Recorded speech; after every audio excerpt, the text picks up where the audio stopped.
Hello everyone, my name is Blanca Martinez Torres and I will be reviewing with everyone our quality measures annual training and revision.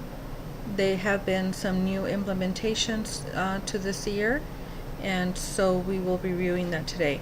As part of the package that everybody should have received through the email and also printed out and given at the beginning of our training, so I will give you guys a minute for you guys to get those out so that we can start today. Is everybody ready? Okay. So today we're going to present the PowerPoint presentation on review that we do for our quality measures. So let's start. So this is the quality measures nursing presentation 2018 of August. So quality measures improvement, we have done a root cause analysis of reasonings that we have seen that has allowed us to be able to improve our quality measures. One of the root causes that we had noticed was that our open orders and tasks have not been closed off on a timely basis as we have set forth, and some of the reasons that we have reviewed has been nursing staff not able to close orders as they are. Part of the other departments have also not been able to follow through on filling those reports that are needed from outside sources in order for the provider to sign off and review these things. So this is what we're going to be reviewing, and also along with the rest of our quality improvement measures that we have to follow. So let's start from the beginning. Okay. The organization, LCDF, is responsible. We are responsible for using our EHR to provide information of the highest level of care and services to our patients. That is the reason we are doing this. Careful examination of our quality of improvement measures are being done on a monthly, quarterly, and yearly to date for reports. The report clinical quality measures are for our grant sources. Is the largest uniform data system, which is also called UDS, and meaningful use, MU. So we start off with our UDS system. It is very important for us to understand the Uniform Data System is a report that is sent out to the Health Resources and Services Administration, or HRSA, every year.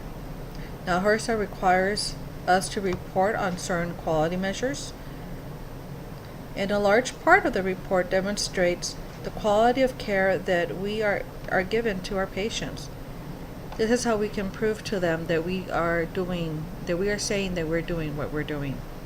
HRSA offers initiatives for FQHC, like ours, which is a community health center, to report on their patient population and give additional awards to organizations like ours who are able to demonstrate the high quality of care. And this is something that we want to be able to maintain and keep in order to also maintain our funding resources that we get. So the UDS has 17 clinical quality measures, and the first one and let's review them. So one of them is the childhood immunizations, the second one, weight assessment and counseling of children and adolescents. Third, first molar dental sealants and for moderate to high risk caries of children of ages 6 to 9. Cervical cancer screenings, colorectal screenings, adult weight screen and follow-up, tobacco assessment and intervention, depression screening, asthma and pharmacological treatments, CAD with lipid therapy, ischemic vascular disease with medication therapy, HIV, first time diagnosis and follow-up within 90 days, BP below 140/90, and that is for our HIDAS. reporting, A1Cs below 9% and also for HIDUS, deliveries more than 2,500 grams, and first trimester entry to prenatal care, and sexual orientation and gender identity, which is one of our newer quality measures that we started, also called the SOGI form. Some other additional important clinical quality measures have been the annual mammograms that we maintain, the screen for alcohol abuse using the CAGE screening, and that's for HRSA, assessing the learning need of our patients, and that is for our Joint Commission, and new added UDS measures is the sexual orientation and gender identity, which we have talked on this before.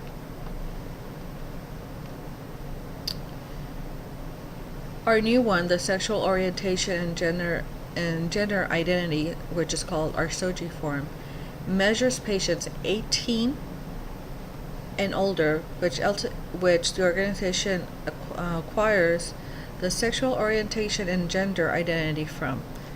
We collect this data, and it's encouraged but not mandated for patients younger than 18 years of age. So our front office and clinical staff are encouraged to update this information, and it's located in our EHR system. And you guys can see here in the PowerPoint where we would be locating that in our EHR system and where it's updated. Our preventive measures that we're going to talk about next, and these are some of the tools that you have at your disposal to help you, and we have put these in measures for you and you are responsible for these things. And the way we start doing this is to start prepping, or at the time of the visit reviewing these tools, which are the health reminders that are in the HR. There's also in the EHR a quality flow sheets that we review. You need to make sure you put these as your defaults. The EHR allows for sticky notes, electronic sticky notes, to allow us to keep this in mind. And of course, we have images and chart reviews that we do on the day before for the next day prepping of our charts. So as we continue, any questions so far? No? Okay. So our childhood immunizations, and what is the criteria for this? So they are counting this by that the child has the percentage of the children 2 years of age who had the DTEP and the DTP, IPVs, MMR, HIB, hepatitis, varicella, pneumococcal, Hep A, the roto, and the flus. And all of this has to be done by the age of 2. So it is very important that we keep all of our children and that we don't miss an opportunity. And you will see here in our second chart of the PowerPoint presentation where we are documenting and adding our immunizations.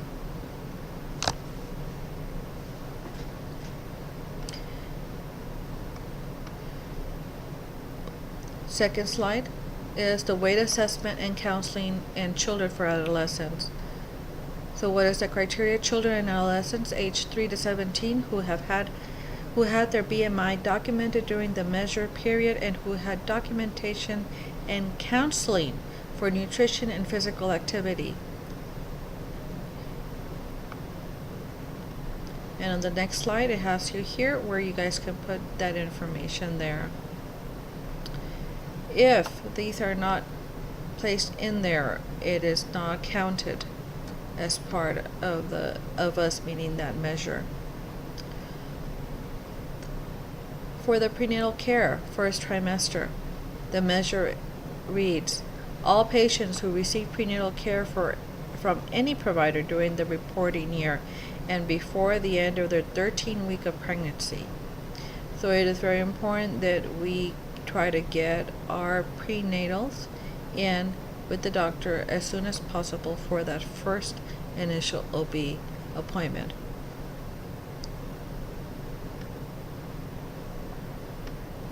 For our dental, ceilings to first molars.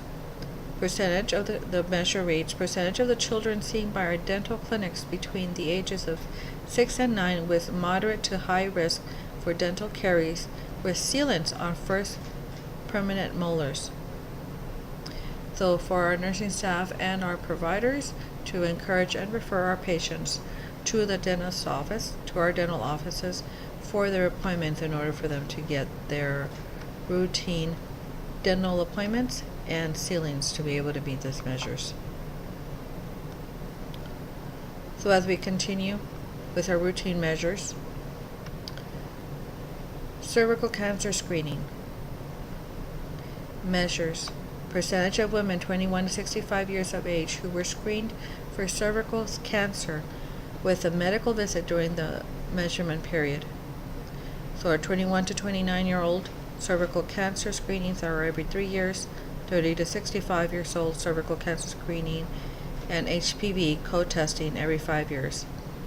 For our nursing staff, to satisfy this measure, this is done by entering the results into a manual lab entry if the results have not come back interfaced. The next slide shows you how to do the manual interface.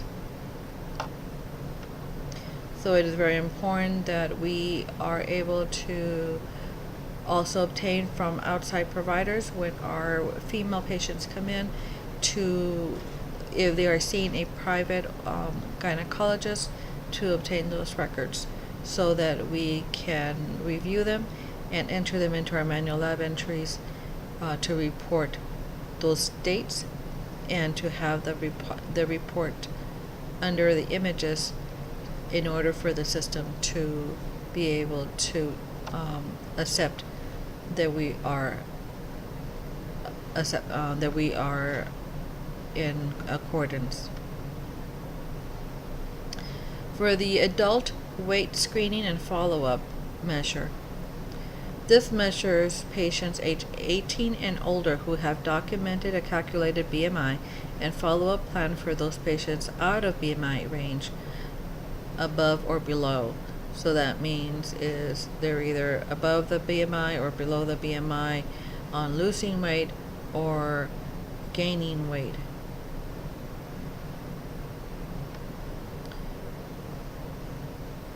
You will also see that in the next slide where that is located. Any questions so far? I know this can be a little bit a lot, but remember that we do this on a daily basis, and we do this as part of our intake. It is not different. This is part of our appointments that we do, and if we follow our health reminders, it all comes a natural routine of what we do every day. Colorectal screening for cancer. This is for percentage of the adults 50 to 75 years of age who had appropriate screening for colorectal cancer, and these include colonoscopies every 10 years, or sigmoidoscopy every 5 years, or our annual fecal immunochemical fit test, or also known as our FOBT cards. And again, these are done through manual lab entry. You can see it in the PowerPoints of how we enter that information. The next one is our tobacco assessment and intervention. This one has 2 parts in it. For patients 18 and older, seen for at least 2 medical visits with the measures year, or at least 1 medical visit in the measurement period. And the assessment includes the cigars, cigarettes, chewing tobacco, vapors, and e-cigs, which have been the new additions to these measures.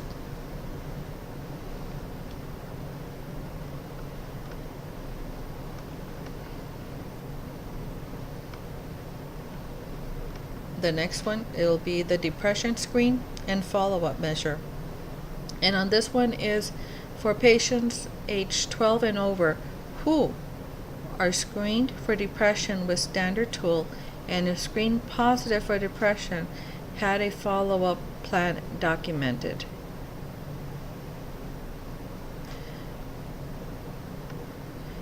So at the beginning of these, we will be doing the PHQ2 for the adults, in which you will be asking the first two questions. If there are any positive answers on any of those, and then you will be proceeding to the PHQ9 that we will be continuing on from here. But this is for adults 18 years and older. Now if you see on the next screen, for the PHQA, that is going to be for our adolescents. And that is for any of our patients that are 12 to 17 years of age. And the wording on these are similar to the adults, but with a little bit more simpler language for the adolescents.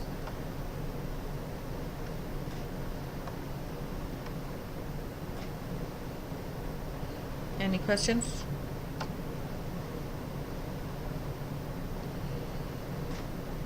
Good. Our chronic disease related measures. So these are the first one is our asthma and pharmacological therapy measures. And this is any patient aged 5 to 64 with persistent asthma and classified as having mild, moderate, or severe persistent asthma and are prescribed or ordered at least one medication during the measure period. So in this one, it's very important that we review our medication list on every visit.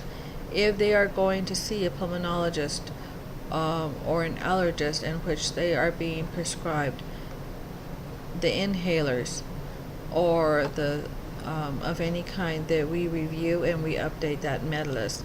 The med list is what is going to activate this measure and keep it that we are compliant.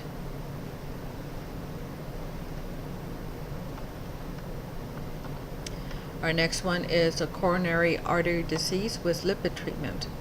And this measure is for the percent of patients 18 years and older that are diagnosed with a CAD who are prescribed a lipid-lowering medication therapy. So on this one is we have to make sure we also again are updating the med list, that any of our patients that should be on any cholesterol medication, we're reviewing that it is up to date. And if there's any allergies or intolerance, so we're documenting that into the system.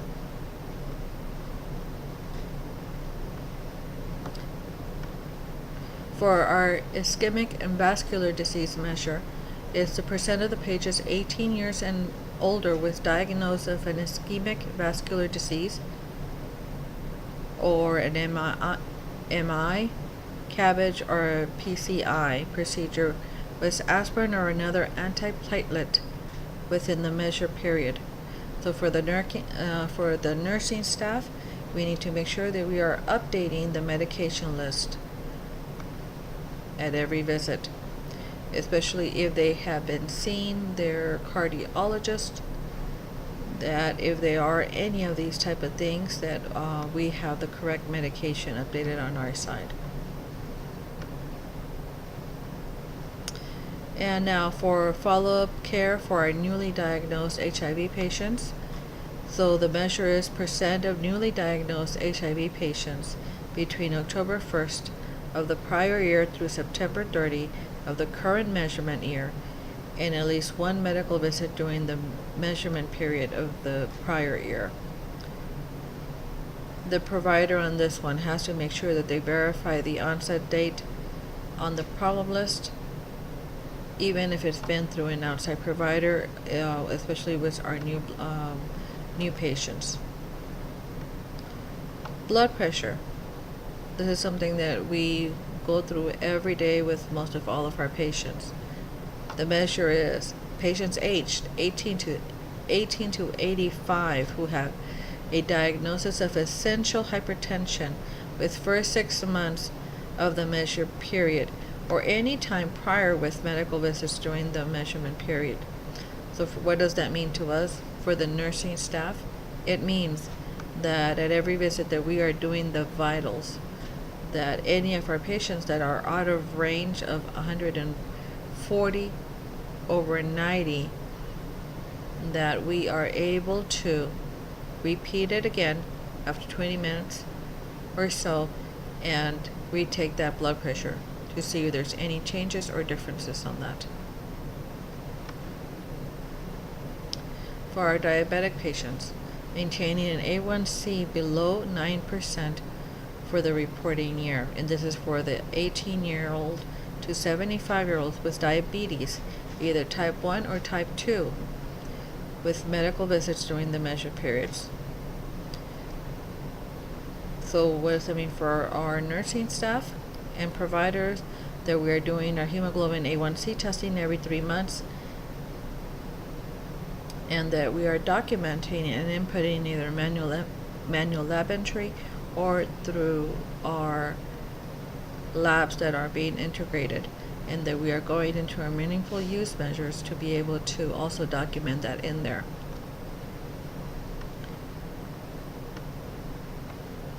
On the next slides, it also just shows you where we're putting that information in there.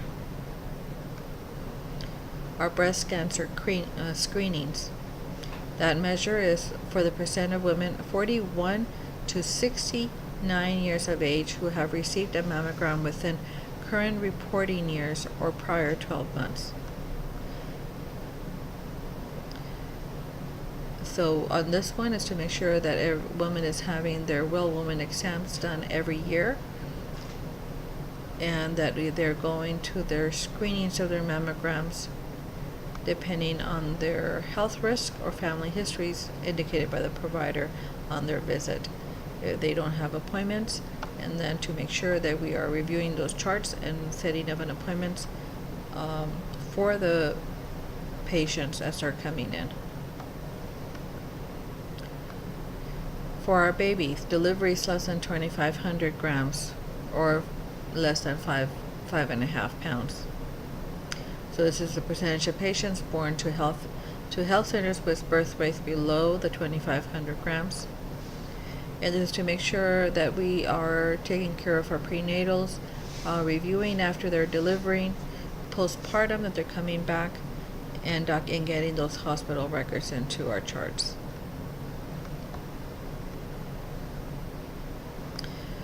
One of our newer ones is the medical meaningful use measure of our medication reconciliation after transition of care. And this measure is if a patient has been seen in different environments or care outside of our organization, such as a specialist, emergency room, urgent care, etc., that is not our organization, that we ask the questions. Have you received any new medication, so that we can update that information in our med list and document that they have seen another specialist before us. This also includes our new patients that are coming into our facilities, and so that we can track who has referred them or what was their previous doctors. On the next slide, you will see a table of all the meaningful use measures.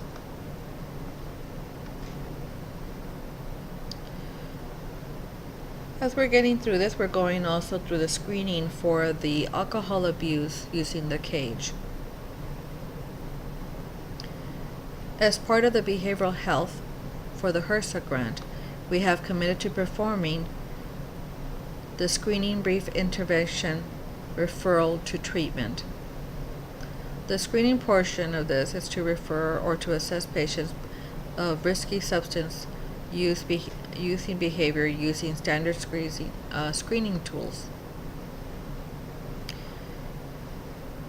or the cage. So every patient coming in, new patient, will be assessed for alcohol abuse and on an annual basis.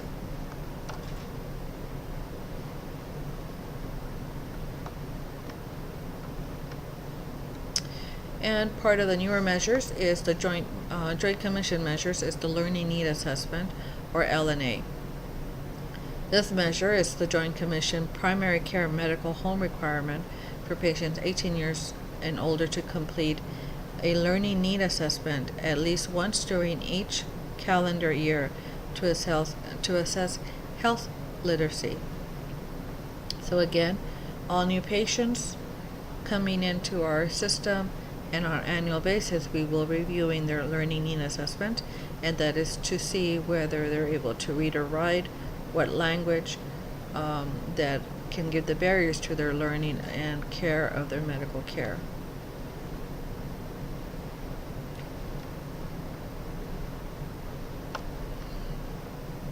And now that we have reviewed all these measures, we are going to the one that we are focusing on, which is the importance of updating and closing our task and open orders.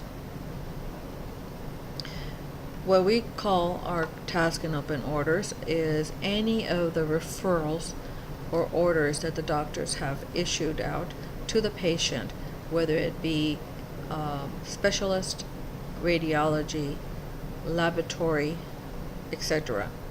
So we have to work on monitoring these tasks on a daily basis.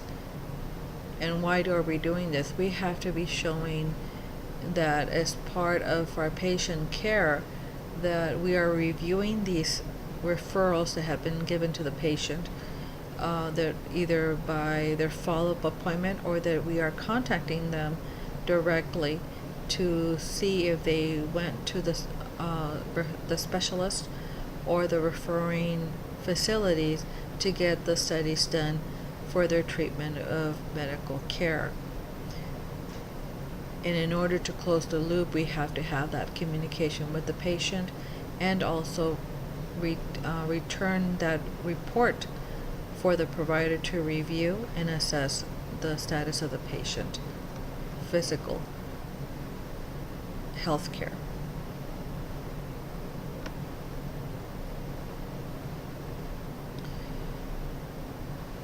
And for all of us, we are probably saying, when do we get a chance to do this? Well, we will, part of our daily chart review, it will be and has been reviewing our orders that the doctor has been sending the patient out for the next follow-up visit. And that is why they have the follow-up visit, is to review where they went, did they go get that done, etc., etc., etc. And as you can see in the slides, I'm showing you here on the EHR system, this is our list of open orders and how we review things, and where we document that we have been doing that. Part of our monthly reports that we do is also to our PIC, or Performance Improvements Committee meeting, that are done by our administration, and that is to help us make sure that we are continuing with our performance improvement for the reporting.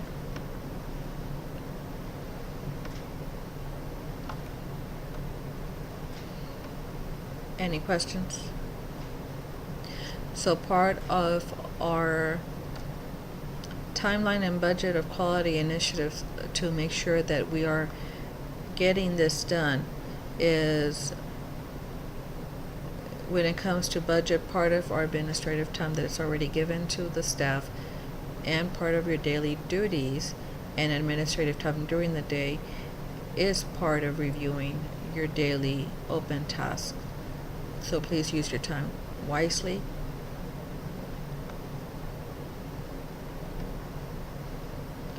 Please also understand that part of the new policies and procedures, this is quality improvement measures, are part of our new quality, is part of our procedures, and part of your evaluations and gradings that is being done with the report that is done by the nursing directors and the quality, the QI department, and the administrative teams, to make sure that we are meeting our measures. Thank you, everyone, for your listening to us. Thank you.